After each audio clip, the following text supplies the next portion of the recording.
Roger Bettelma, des actualités uniques, dynamiques et renversantes dans le journal TV. Cyberbike est compatible avec votre console Wii ou PS3. Disponible de suite chez Batimax Indahar pour un prix remisé à 240 000 arrières. Offre valable jusqu'à l'épuisement de stock. Batimax, la qualité au meilleur prix.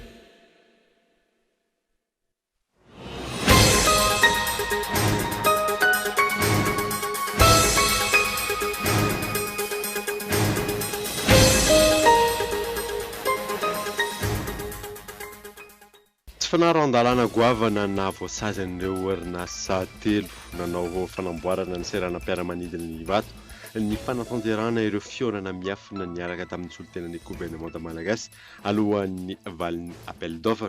Fiorana izay mamofopofona kolikoly avolenta ho ny banky iraisam-pirenena. Maro ihany koa ny tsy fanarandalana hita tao anatin'ity raharaha ity. Tsy miova ny fampiarana ireo fepetra ara-pahasalamana ho an'ny fiangonana ankehitriny manoloana ny fianaky ny valinaretina raha ny nambaran'ny tompona ndraiky ireo eo anivon'ny FFKM. Tonga ny raba sy ny rahasoan'ny filoham-pirenena mivady teny Avoloha androany ireo mpikambana eo anivon'ny FFKM izay. Tsy mankasitraka ny fanapa-kevitra niraisin'ny ministeran'ny fanabeazam-pirenena ny fanimorana ny fidiran'ny mpianatra ny association des directeurs des écoles privées de Madagascar. Noho ny fianarana vokatra zany ireo sekoly mpikambana. Olona efa mianaka no maty noho ny fiotsahan-tany teny Ambobao Anteroka alina nandritry ny rotsakorana. Dia mianaka izy ireo ny Randoza ka ray ihany no avotra soamantsara. Maresaka iraisam-pirenena any Kazakhstan ampolony ireo namonena ary anarivo ireo naratra vokan'ny fifandonana ateo amin'ireo mpanao fihetsiketsehana sy mpitandron'ny filaminana omaly. Notapahana ihany koa ny internet tany an-toerana ary nisy ny fangatahana fiara-miasa amin'ireo miaramila rosiana. Ny anteteny rehetra.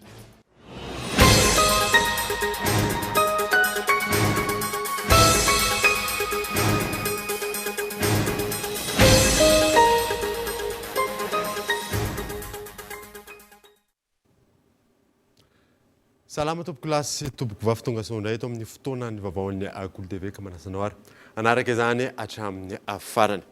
Nanombotsika ny vaovao dia ny fiatrehana fihaonana miafina niaraka tamin'ny solotenan'ny gouvernement malagasy alohan'ny velon'ny appel d'offre no isana voasazy ireo orinasa telo izay nanao ny fanamboarana ny seranam-piaramanidina Ivato.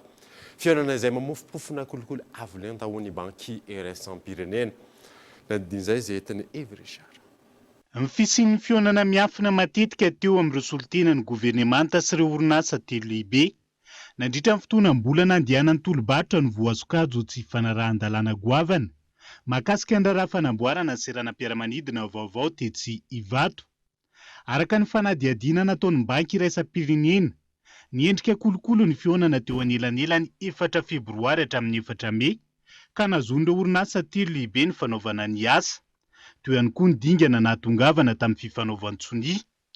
Raha ny mahakasika ny fanamboarana ny seranam-piaramanidina Ivato, efa bolana monja dia tonga tamin'ny fifanaovan-tsony ny fanjakana malagasy sy ireo orinasa nanantanteraka ny fanamboarana ny seranam-piaramanidina. Izany hoe, ny volana febroary 10 no nandeha ny appel à manifestation d'intérêt, ny 17 matsa no niainga ny appel d'offre. Ray volana tao arian'io, izany hoe ny 17 aprily ny remise des offres, ny 4 Mey ny fanomezana ny tsenam-barotra, ny 30 Jona ny famaranana ny fifanarahana na ny finalisation de la négociation ary ny 9 Jolay ny fanaovan-tsony ny fifanarahana tamin'ny fanamboarana ny seranam-piaramanidina. Talohan'ny faha-4 ny volana Mey, izay daty nanomezana ny tsenam-barotra, tsy tokony nisy ny fihaonana teo amin'ny orinasa sy ny solotenan'ny gouvernemanta malagasy. Nazava tsara kilan'ny fanambarana navoaka ny banky iraisam-pirenena fa nisy fihaonan'io ny 4 febroary hatramin'ny faha-4 ny volana Mey. Antony nahatonga azy nanasazy ireo orinasa telo lehibe. Raha ny tokony ho izy, raha toka manaja ny mangarahara, ny etika ary ny fenitra, tsy tokony hisy ny fihaonana mialoha ny fahazona ny tsenam-barotra iray. Raha nanontaniana mahakasika ny fisiany izay fifanarahana miafin'izay minisy mpanjakana ny sahana ny tetikasa amin'ny filoham-pirenena sy ny fanajariana ny tany ary ny fampitaovana tamin'izany fotoana, izay nanao sony ny fifanarahana na ny convention de concession des aéroports d'Ivato et de Nosbe ny 9 Jolay 2022 toy izao ny valiteniny.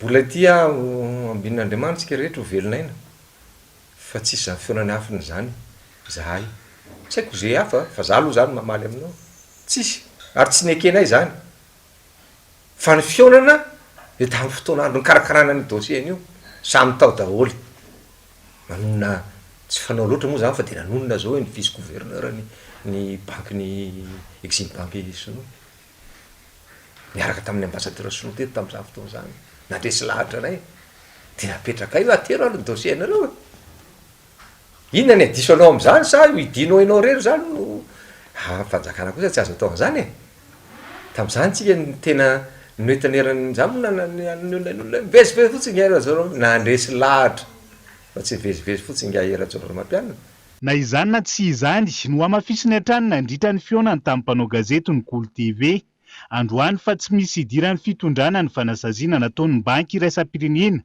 mahakasika ity raharaha ity. Ankehitriny izy nahita hoe mety ohatra misy ahatra malomaloka ihany tao mahatsara ny hoavo zany hitandreman'ny hafa hoe ay ve zany ianareo mindram-bola any amin'ireo ohatra tsika ny rehefa mindram-bola any amin'ireo tsika de atao anaraka tsaka sy andavany zavatra fepetrany raha zany tsika voasazy de zay koa zany mahazo an'le orinasa fa io tsy manasazy amin'ny fanjakana malagasy eny azadino zay tsisy resaka mihitsy eo na point ray ary hoe de sazina ny fanjakana malagasy satria tsy anara-dalàna azony natao tsara zany raha hoe mazava tsara taminy fa nanao zavatra tsy ara-dalàna reto ty firenena ity niaraka tamin'reto mpandrarà avy any amin'ny firenena hafa reto tsisy resaka zany ao raha ho an'ny komisiona misahana ny fanadiadiana mahakasika ny fananganana ny serana ny mpiara-manidina Ivato teo anivony antenimieram-pirenena kosa indray maro ny tsy fanarahan-dalàna tsikaritra izy ireo saingy hatreto mbola tsy nisy mipika ny resaka noho ny tsy ambaratelo ny fanadiadiana izay nifantoka betsaka ho an'ny fitondrana tamin'izay hoy ny filohan'ny komisiona raha azo tamin'ny antso adarbi androany andrasana ary hotatirina eto amin'ny fampahalalam-baovao hatrany arak'izany nytoy ity raharaha ity. Faona avokoa hoy ny mpandinika ny fiainam-pirenena ireo fifanarahana rehetra amin'ny tetikasa izay vatsy ny banky iraisam-pirenena vola taoriana fanazaziana izay nataon'izy ireo tokony andray fanapa-kevitra ihany koa ny fanjakana malagasy amin'ny orinasa sanana kolikoly hoy ny Transparency International Gaëtan Adriatsilavo. Miantona avokoa ny contrat na ny fifanarahana rehetra taorinan'io sazy navoaka ny banky iraisam-pirenena io. Ohatra amin'izany ny fanaovana ny hydroélectricité Ivolbede na miandry ny fahavitany sazy roa taona ny Kolas na miala avy hatrany amin'io fifanarahana io. Zany hoe ny contrat rehetra vita soli tany aloha amin'ny voany ny fepetriny tsy voakasika fa ny contrat rehetrarehetra atyarina voakasika de eo fotsiny zany zao no mety hoe isy débat d'expert juridique indray hoe ny contrat ve zany talohany lisin'le olana tam'le fananganana n'le ravinala ve zany voakasika so manomboka am'le daty na mois ny banque mondiale ny communiqué tsy mitovy moa am'izay fotoan'izay le fitraikany satria de eo zany misy débat d'expert indray eo raha amin'ny lafiny juridique fa amin'ny lafiny ankapobeny aloha tokony tsy voakasika ny contrat tany aloha rehetra. Ny contrat amin'ireo tetikasa avatsy ny banky iraisam-pirenena vola no miantona rak'io communiqué nivoaka io.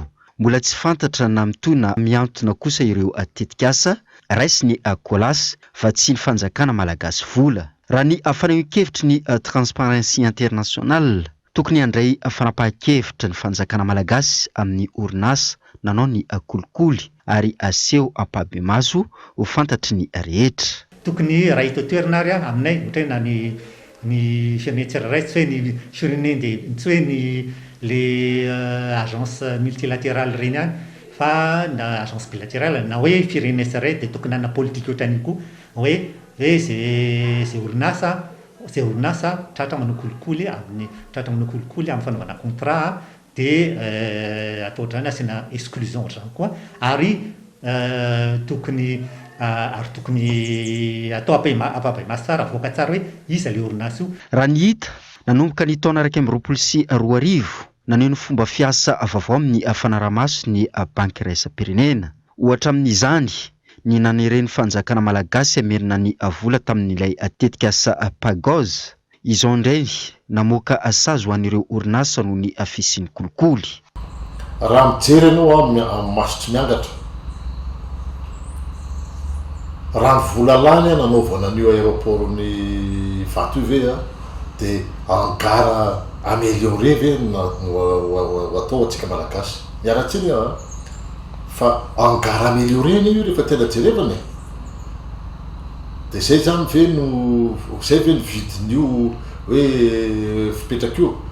Dia dikan'izay koa zany hoe mipetraka koa zany fipetrahany hoe na ny le appel d'offre amin'io zany mila jerevana fa mifanjakana gasy fe zao satria dikan'izay hoe tsy maintsy misy resaka zany atao miaraka amin'ny fanjakana frantsay na tiatsika na tsy tiatsika. Amin'ny ankapobeny ny 520 isanjato ny vola azontsika avy any ivelany ihany no ampiasaintsika, kanefa mbola misy ireo tranga samihafa sy tsy fahaizana mitantana ireo ka miteraka olana maro. Ny taux de décaissement eto Madagasikara no isan'ny ambany indrindra raha ny fanazavana. Ilaina raha ny fanazavana ny manova fomba afamindra eto amintsika, ary zava-dehibe ny fametrahana ekipa mahafeny ny fikirakirana ny resabola raisam-pirenena sy ireo tetikasa maro samihafa. Manana anjara toerana lehibe amin'izany ny fananana traikefa. Lafa vaovao hafa kosa indray dia tsy miova ny fampiarana ireo fepetra ara-pahasalamana ho an'ny fiangonana ankehitriny. Manoloana ny fianaky ny valinaretina ranonambarany tompony andraikitra eo anivon'ny FFKM. Tonga ny araba sy ny rarisoan'ny filoham-pirenena mivady teny avaloha androany ireo mpikambana. Abrahama Randriamanana. Tao aoriana ireo androm-panjakana maro teto amin'ny firenena, ny teo anivon'ny FFKM na ny fiombonan'ny fiangonana kristiana eto Madagasikara androany no nanatanteraka ny fiarabanana hatratra ny taona 2024 an'ny filoham-pirenena mivady teny amin'ny lapam-panjakana Iavoloha. Tonga teny an-toerana nandritra izany ireo filoham-piangonana efatra amin'ny rahalahy mpikambana anatin'ny FFKM izay ahitana ny Monseigneur Audon Marie Arsène Razanakolina arcevêque Antananarivo, ny révérend docteur Irako Andriamahazo Soami, filohan'ny FJKM, ny Monseigneur Ranarivelina Samuel John, filohan'ny EEM, ary ny pastora Rakotsavy Denis, filohan'ny FLM. Dia teny firaritso sy fiarabana moa ny antony diteto fa dia isaorana azy PDP ny fanekena ny fandraisana dia inona fa tola soatsika menakavy ny taona manontolo. Izay ny firaritso tao ranomarina fa dia miraro mba taona fahombiazana sy tondra soatsika menakavy ny taona dia ho aza ny valana aretina sy sisa dia mba ho lavitra zany rofy zany eva dia vavaka natao misimisy amin'ny matompo ndraikitra ara-dengoana ny tena dia matsiaro ambavaka antsika menakavy. Ankoatra ny fifampiarabana sy ny firarintsoa, nisy ny dinika fifampizarana ny fiainam-pirenena teo amin'ny FFKM sy ny filoham-pirenena. Isan'ny noresaina nandritra izany ny adiombonana manoloana ny fivoaran'ny valinaretina Covid-19. Nisy ihany koa ny dinidinika mahakasika ny valanaretina Covid-19 amin'izao, izay nisan'ny mahazobahana ny amin'ny afahana miara-miady amin'izany Covid-19 zany.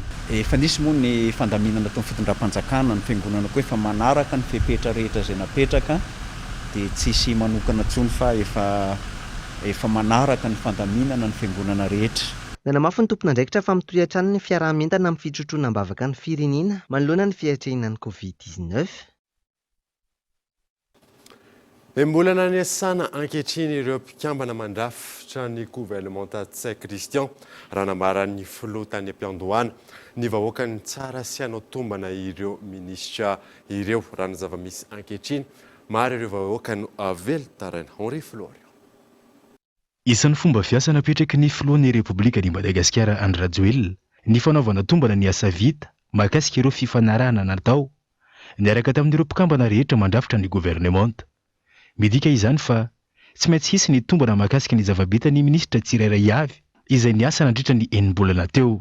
Tsy ivona fa nambaran'ny filoha nandritra ny fametrahana ity gouvernement ity fa ny vahoaka malagasy no anara-maso sy hitsara ireo minisitra tsirairay avy ary mitakezaka mafy izany ho an'ireo mpikambana mandrafitra ity gouvernement ity raha nambaran'ny filohan'ny Repoblika. Nametrahana fitokisana ianareo koa dia antenainy fa homendrika izany fitokisana lehibe napetraka taminareo tsirairay avy izany. betsaka ny andrasan'ny vahoaka malagasy manerana nosy aminareo eo amin'ny sehatra izay iandrakitanareo tsiraray avy manomboka amin'ny masinandro androany. Misy ihany koa ny contrat programme résultat izay osiniavinareo ampikambana rehetra vaovao anatin'ity gouvernement vaovao ity. Ny obligation de résultat no fomba fiasa napetraka ary ny vahoaka malagasy no anara-maso ny asan'ny tsirairay avy. Nous n'avons pas le droit à l'échec.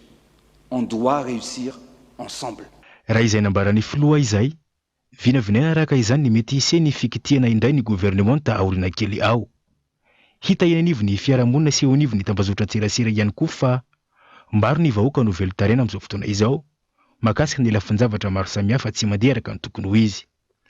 Nanamafy ihany koa ny Premier Ministre Omaly nandritra ny fiampiarabana tratran'ny taona izay no tanterahany ireo mpikambana mandrafitra ny gouvernement fa tokony ahairahina izy ireo manoloana ny zava-misy ankehitriny.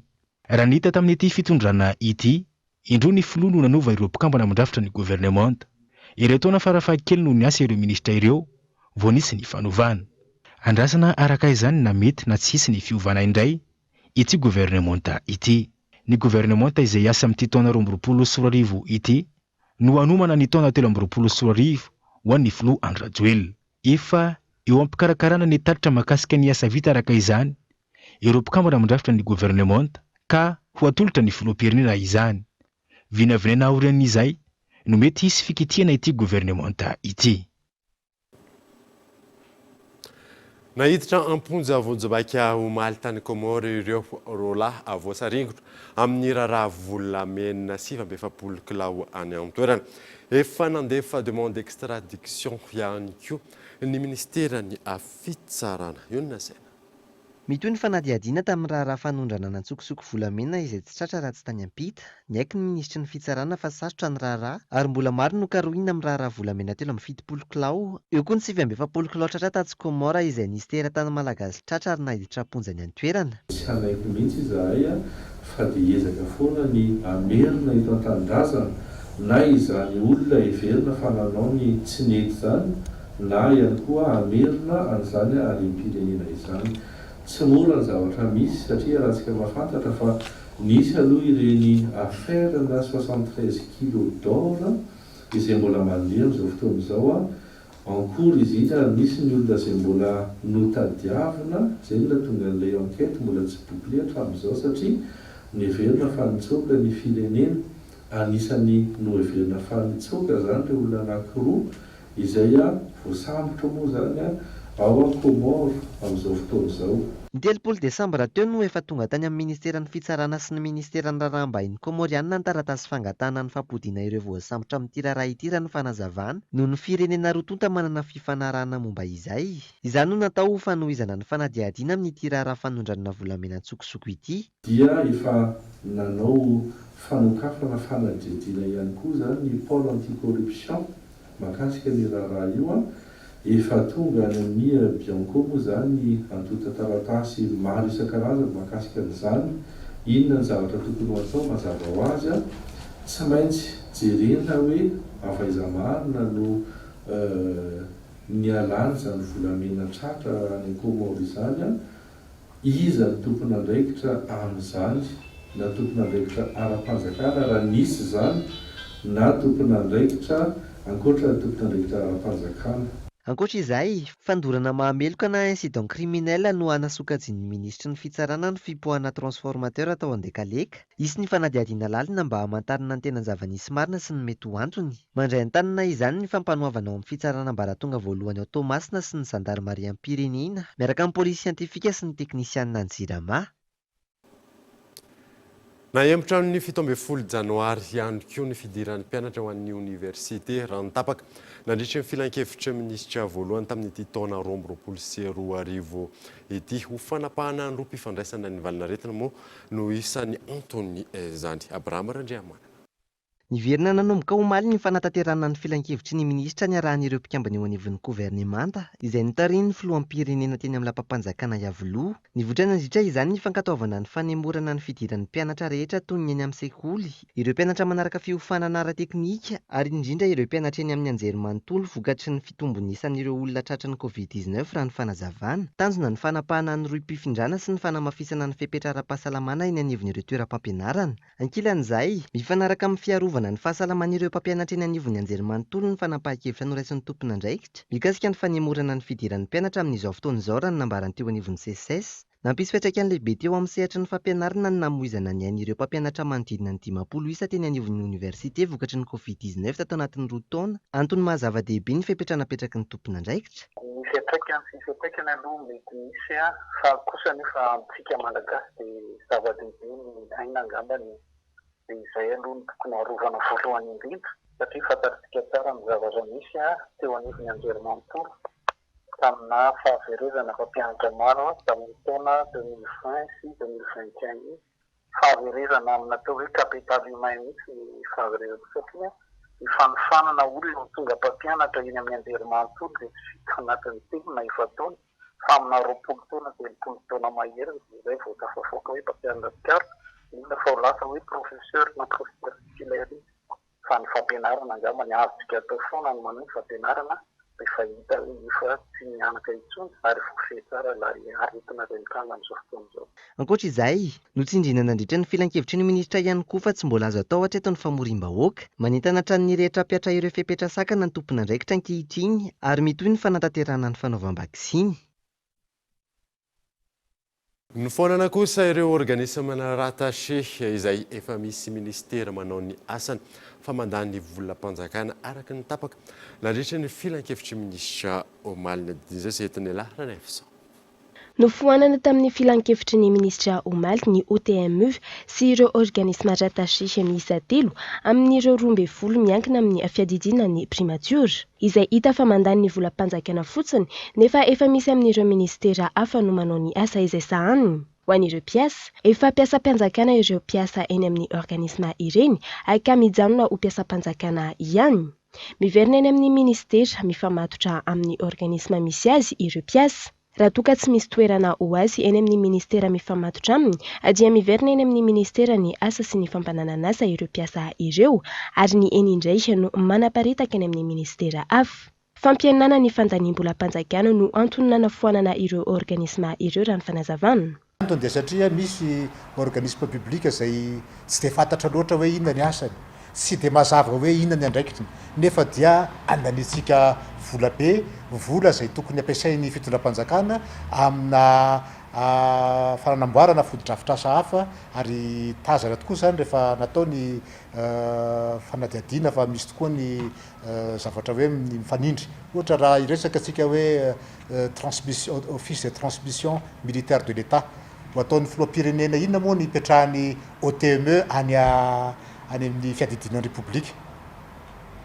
Satria ny transmission militaire zany dia aty amin'ny ministère ny fiarovam-pirenena, any amin'ny état-major-n'ireo tafika, any ampiasain'ny transmission militaire fa atao inona any amin'ny fiadidinan'ny République ny transmission militaire de l'État, lasa misy doublon, lasa fitaovana tokony asa aty, lasa miasa amina toerana izay tsy tokony ametrahana azy. Ho an'ny mpiasa teo anivon'ny OTME, mandray ny asa izay hianosahaniny teny amin'ny fiadidinan'ny République ireo mpiasa saingy eny amin'ny ministera ny fiarovam-pirenena sy ny état-major ny tafika, raha ny fanazavany ny ministra tompon'andraikitra. Aty amin'ny ministera ny fiarovam-pirenena koa dia manana direction des systèmes d'information. Izany hoe ny asa atao amin'ny OTME no asa atao aty amin'ny direction des systèmes d'information, ho asa atao ihany koa ary amin'ny état-major des armées satria hitanareo ohatra hoe misy zao ny premier RTS, premier régiment de transmission et des services. Ary ireo mpiasa amin'ny office de transmission militaire de l'État reo dia transmetteur, izany hoe manampahaizana manokana amin'ny transmission avy eo amin'ny RTS ihany. Izany hoe raha aty amin'ny ministère ny fiarovam-pirenena izy dia matotra kokoa ny fomba ampiasana azy, mazava kokoa ny fomba ampiasana azy fa hatramin'izay moa izy niantona tary amin'ny fiadidinan'ny République dia tsy dia mazava tsara hoe atao inona moa zany izy ity, ahoana tsara ny fomba fampiasana azy. Ankilany, nambaran'ny ministry ny fiarovam-pirenena fa efa misy ny fanadihadiana atao amin'ilay angidim-piny anjera teny Mahabo ka andrasana ny valiny io fanadihadiana io raha ny fanazavana. Alohan'ny idirantsika amin'ny fizarana faharoany vaovao andeha aloha araka adokavatra.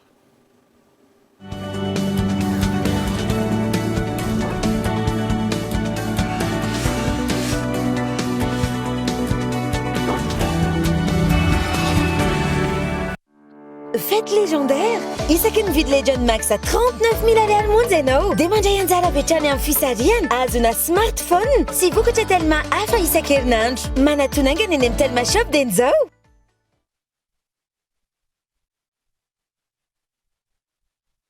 Moi, j'ai ma passion. En tant qu'étudiante, étudier à distance me permet aussi de réaliser d'autres activités. En termes de qualité ou de professionnalisme, je mise pour le CNAM. Nos diplômes sont sanctionnés par un diplôme d'État français de renommée internationale et est reconnu par la fonction publique. Maintenant, choisissez parmi nos formations et rejoignez-nous.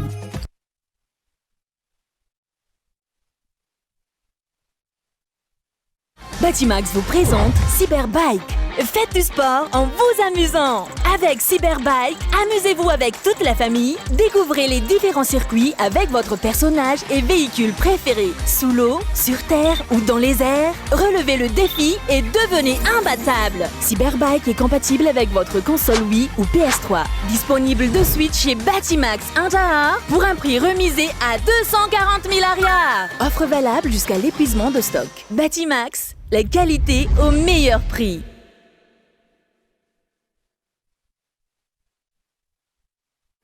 Ina, dia vita amin'ny soja voafantina mba hampatsiro ireo karazan-tsakafo karakarainao. Ny menaka Ina dia ahitana oméga 3 sy oméga 6 ary ara-pahasalamana no notrikaina entin'ny soja. Ina, ilay menaka manome tsirony nahandronao isan'andro.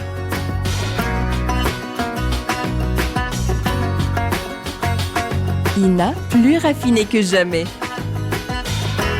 Ita, huilerie industrielle de Tamata, misatra amin'ny telo sy roa arivo. Chocolat Tsar. Un goût authentique. Un éventail de saveurs. Tsar. Un trésor riche et gourmand, issu des précieuses fèves de cacao de Madagascar. Succombez au plaisir infini et profond du chocolat Tsar et de ses arômes intenses. Chocolat Tsar, savourez vos émotions.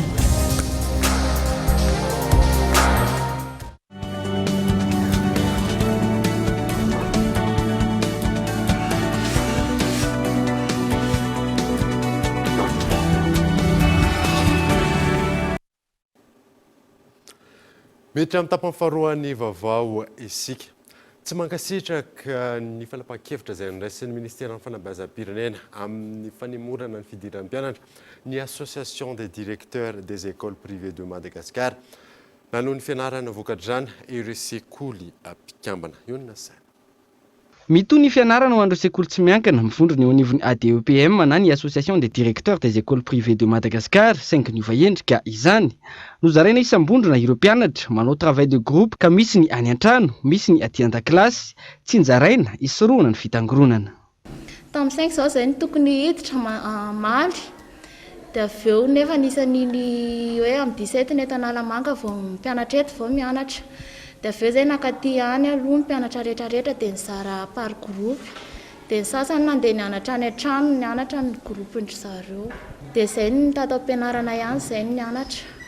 Dia nahatonga ny ananao an'ilay izy satria efa nisy an'ilay vacances de Noël iny dia efa lasalasa n'iny daholo ilay zavatra nianarana tamin'ny premier trimestre dia hoe ndaontsika hiverina dia mifampianatra dia amin'izay mba rehefa miverina mianatra dia tsy dia bota be intsony ny roa valiko hatramin'ny 1:30 dia tsy mianatra hariva.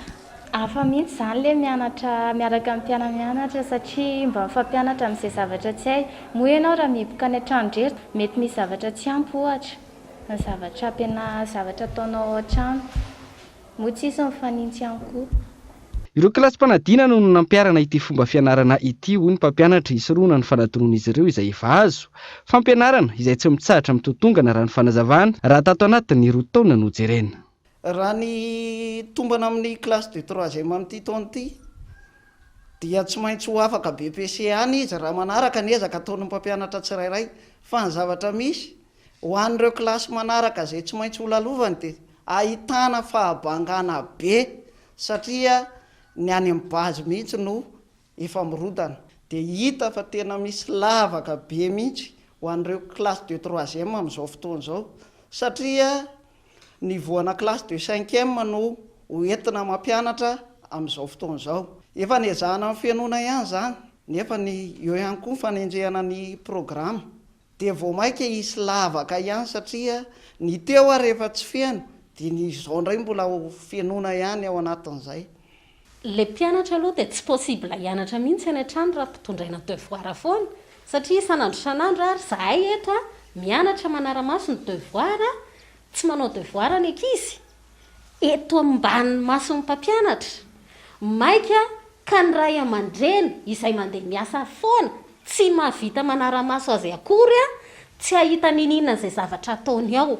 Ankoatry ny plateforme de la Direction nationale de l'enseignement privé, nanambara ihany koa ny ao anivon'ny Association des directeurs des écoles privées fa didiky felehibe no nataon'ny ministera tsy mitsinjo ny kalitao sy ny hoavy ny mpianatra malagasy. Fahitanay aneny fanapahan-kevitra ny ministera iny dia tsy mety aminay iny satria fahafantaranay azy dia didiky felehibe zany hoe tonga dia tapahana fa tsy meritreritra ny fiatraikany hoe ahoana ny fiatraikany ity fanapahany ity. Efa fanotelony zao tsika ny tratran'ny fampiatoana dia ny ministera ve mbola tsy nahita vahaolana mihitsy hatramin'izay ka hatramin'izao afa-tsy ny fampiatoana ny fampianarana izay tena hita fa tena misy fiatraikany ratsy dia ratsy mihitsy amin'ny lafiny maro. Raha ohatra ka tsy mahita vahaolana izy ataoviny latabatra boribory ary atsoa daholo mpisehatra rehetrarehetra mikasika amin'ny fampianarana fa mahita vahaolana tsika akoatra ny fampiatoana io ary miangavy zay mba hisy fanapahan-kevitra ato fa raha ohatra mbola mitohy ihany io fanapahana io dia andray fepetra entitra mihitsy zany zahay ato amin'ny ADPM. Mahery ny 300 ankehitriny ireo sekoly tsy miankina mifondra ny ao anivon'ny ADPM. Isan'ny sosikevitra arosin'izy ireo ny fanamafisana ny fepetra tsy hiparihan'ny Covid-19 any an-tsekoly ary manara-maso ny fampiarana izany ny fanjakana tahaka ny ataon'ireo firenendehibe any ivelany ankehitriny hisoroana ny fiatoana lava tahaka izao.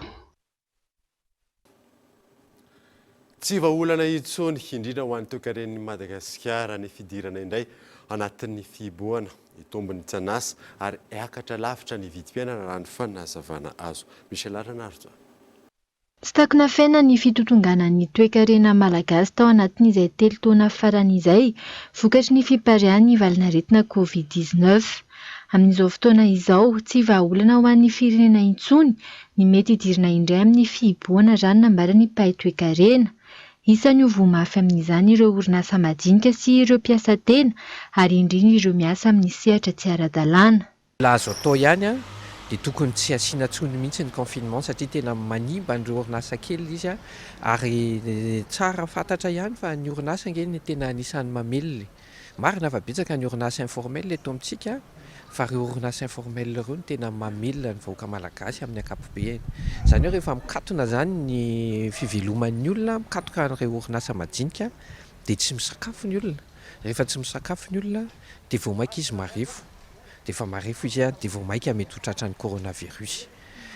Za zany mahita hoe raha mbola azo atao foana dia tokony ho jerena akaiky mihitsy ny ekonomia satria marina fa mampatahotra le aretina fa mila lanjalanjaina tsara ny conséquence mba tsy hampisy hoe orinasa ohatran'ny hermady hafa koa ho potika ary tena tsara zany tsy hoe ny orinasa lehibe rery ny jerena fa ny orinasa kely koa tena mila jerena mihitsy satria ireo no tena mamokatra ary ireo no tena mamelona amin'ny vahoaka ary mila fantatra tsara vao io tsy mila hoe manao analyse économique be ahoana vao mahafantatra an'izany raha vao tonga ny confinement dia maty ny orinasa kely. Ilaina raha ny fanazavana trano ny fanamafisana ny fampitam-baovao mba hialan'ny rehetra amin'ny tsao manakorotana ny saina.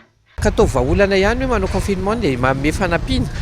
Nefa fantatra tsara ankehitrika fa tsy manam-bola ny fanjakantsika hanampy ireo orinasa rehetrarehetra eto Madagasikara. Ary amin'ilay mbola be dia be ny informel sarotra be statistiquement mahita hoe iza daholo ny atao hoe orinasa eto amintsika. Donc zany a ny tena solution indrindra dia ny hoe mamela ny olona hiasa raha somatsara isan'andro arovana an'ilay olona dia hitako hoe mila mampafantatra tsara ny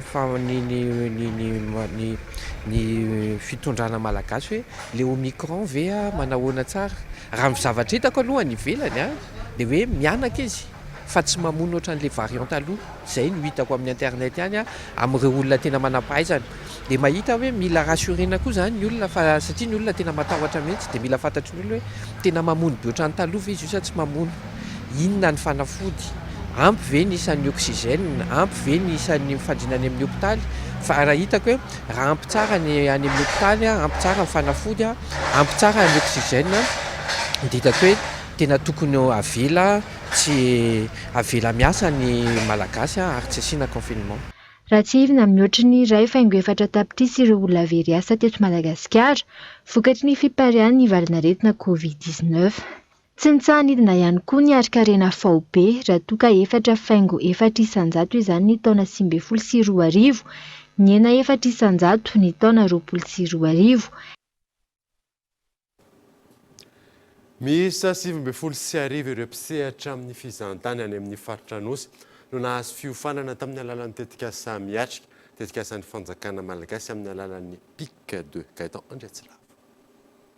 Mpiasa sy tompon'orinasa misehatra manodidina ny fizahantany, miisa 2022 amin'ny faritra Anosy no nahazo tombotsoa tamin'ny tetikasa miatrika nandritra iny taona 2022 iny. Tetikasa tafiditra ao anatin'ny poste Covid any fanjakana malagasy amin'ny alalan'ny famatsiana avy amin'ny PIC 2.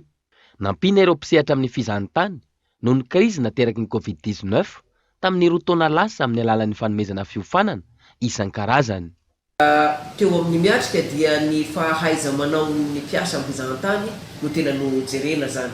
Nisy taranja tany amin'ny 120 tany no nandraisana anjara ary everina fa zava-dehibe tamin'ireo olona nahazo mara-pahaizanareo ny zavatra izay nirotoviny. Maro ny zavatra nianarana, misy ny fahaizana mandray vahiny, misy ny fepetra atao famonjena aina ho an'ny mpitaridia, misy ny fanamboarana gâteau, ny fanaovana an'ireny zavatra sotroina any amin'ny bara reny. Ankoatra ireo teto Toalagnaro, nahazo tombotsoa tamin'izany tetikasa miatrika izany ihany koa ireo mpisehatra amin'ny fizahantany avy amin'ny distrikany Amboasary Atsimo sy Betroka.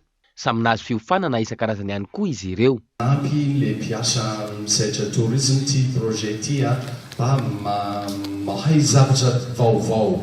Por exemple, serveur taloha lasa afaka nanangana business kelikely ho anazy manokana. Nanao formation koa sady voky fahaizana no mbola sandainy ireo koa amin'ny mena ndamité koa zany. Dia indraindray le mpiasa zany ohatra hoe serveur ny asanao taloha dia mianatra patisserie anarana aby zany amin'ny module rehetrarehetra dia afaka mivadika manao mofomofo mamy araka le tenin'ny présidente teo. Afaka manao mofo mamy dia aminy dia egny na tsy miasa amin'ny restaurant anao tratran'ny chômage dia fa afaka manao mofo anao avidividy eny amin'ny gargote eny. Ny faran'ny taona 2022 lasa teo no tolorana mari-pahaizana ireo mpahazo tombotsoa tamin'ny tetikasa ka nahavita fiofanana. Ny fanometanana tamin'ny fikarakarana ny ofisy paritra ao Anosy, ny fitalavam-paritra ny fizahantany sy ireo mpiara-miombonantoka isan-karazany.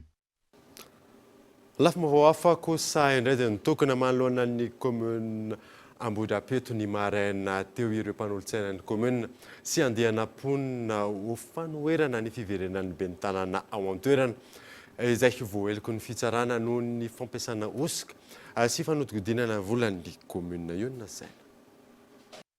Ny lanja sorobaventy nanoloana ny commune Ambohidrapeto ireo mpanolontsain'ny commune sy mpiasa ary andiana-ponina noho ny fanoheran'izy ireo ny fiverenan'ny ben'ny tanàna amin'ny asany.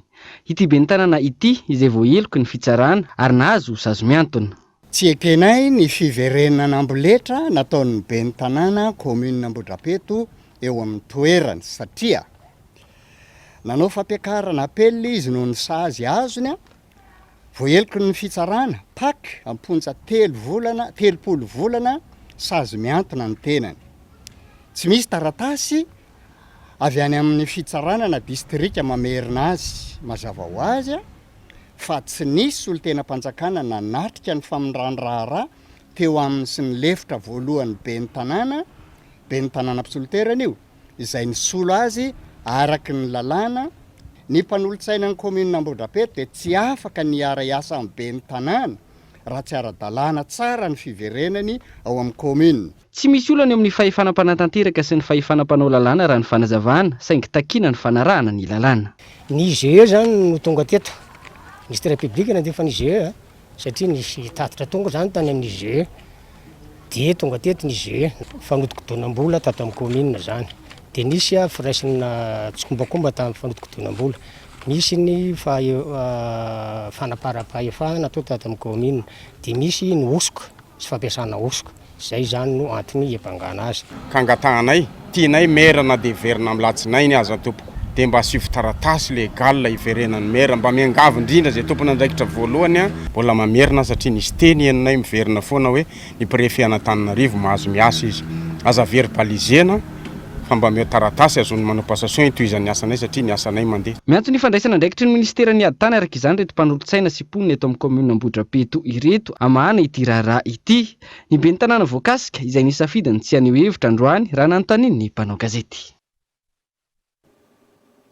Isan'ny vaovao-misongadina indray koa dia olona efa mianaka no maty ny otsahan'ny tany ateny Ambobao Anteroka alina nandritry ny rotsakorana. Dia mianaka izy ireo no niaran'ny loza ka raha ihany no afitra tamin'ny izany nambina Ravelorsa. Dia mianaka izy ireo no niotsahan'ny tany, ny iray afitra Soamantsara, ny efatra kosa maty Tsitradrano. Io ny vokatry ny fiotsahan'ny tany teto Ambobao Anteroka ny alarobia tokony tamin'ny 7 alina. Nandritra ny firotsahan'ny orana Tsiakijanona teto Antananarivo renivohitra. Dia ny zava-nisy teto zany nitsaka ry tany ambony dia teto ananina teto ny trano nipetrahana dia totofany tany to zany le olona anankiefatra 5 izy nitao fa ndray mba velona Soamantsara tsy nisy nambina na mantena ny tamin'ny 7 sasany teo alina tsy nisy ninina ravako io ny trano nipetrahana zao io raha io mbola ireo mifandrina reo hitanareo sy ny seza sy ny karazana. Noho ny aizina niteraka fahasarotana ny fitadiavana ny razana ady mpamataranora vao hita avokoa ireo razana efatra raha toa karoa no hita voalohany ary ny roa tamin'ireo kosa ora vitsy vao hitan'ireo ampamonjy voina izay voatsindry tao ambanin'ny hazo sy tany niotsaka raha ny afanazavany fianakaviana trany. Fa adiny roa zany no leverany tao. Dia le ina fisy teo le anankiroa zany hitan'le zanako ihany izy mianaka bebe sy le zavikelika anankiray dia le izy mianaka piravary zany le zanavavy dia le mamany taty anatin'le tsy azo be hitsy nalain'ny ina ty pompe. Taona vitsy mialohany nitrangany loza efa nisy ny fampiresana tamin'ny mpiaramonina mipetraka amin'ity toerana ity ny tsy tokony anarina rano mikorina amin'ny tamboho izay efa ahina mety tera-doza. Tany io hitanareo io zao mbola misy zavanaty io dia io zany efa 3 taona zay sa efa taona ny tenen'le olona tao tamin'izay izy mbola tsy tomikamika efa nenandavaka zany le izy dia tenen'le olona tao ambony tao zany mba hatodio le lalan-dranonareo fa miotsaka be ny dia nidina tatiziny jereny izy dia natodiny nakary le izy dia niotsaka ry anazy ry gazeta io nytoizany tany ty ihany zany natotsaka ny. Tsy ahivina nanomboka omaly nisy ny fanentanana natao tamin'ny faritra mena ahina itera-doza eto an-drenivohitra izay nanomboka teny ambanina mpahamarinana niarana tamin'ny BNGRC sy ireo miaramila misahana vonjaina tokony homailo ny rehetra amin'ny toerana tandindon-doza ka hifindra amin'ny toerana azo antoka ialana amin'ny fiverimberenany loza tahaka izao. Maresaka iraisam-pirenena izay hatrany any Kazakhstan ampolon'ireo namoniaina ary anarivon'ireo naratra vokatra ny fifandonana teo amin'ireo mpanao fihetsiketsehana sy ny mpitandro ny filaminana omaly nitapahana ihany koa ny internet tany toerana fanadina. Mivoatra makany amin'ny etsy-bahoaka mitaky ny fialan'ny filoham-pirenena ankehitriny ny fidinana an-dalambe tanterahin'ireo mponina ao amin'ny tanànany Amaltia any Kazakhstan. Omaly alina ampolon'ireo namony ainy raha toa ka manarivo ny naratra vokatry ny fifandonana teo amin'ireo mpanao fihetsiketsehana sy ny mitandro ny filaminana raha ny fampitam-baovao. Mitaky ny fandravana ny rafitra panapa-kevitra napetraka ny fitondrana teo alohany an-toerana ireo mponina. Itsy ankilany miantso amin'ny fiaraha-miasa amin'ny miaramila rosianina nampy amin'ny fampandriana ny filaminana ny Kazakhstan ny Flot Tokayev. Nambarany amin'izany fa miendrika asa fampiororoana entina hanakorontanana ny fitantanam-panjakana ny an-toerana ny fidinana an-dalambe ataon'ireo mpanao fihetsiketsehana. Pour une durée limitée. Dia ny maresaka iraisam-pirenena manakatona vaovao tamin'ity andro anty ankatrano nanaraka izany sôvamahany développement fodal tompoko.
Cyberbike est compatible avec votre console Wii ou PS3. Disponible de suite chez Batimax Inter pour un prix remisé à 240 000 arias. Offre valable jusqu'à l'épuisement de stock. Batimax, la qualité au meilleur prix.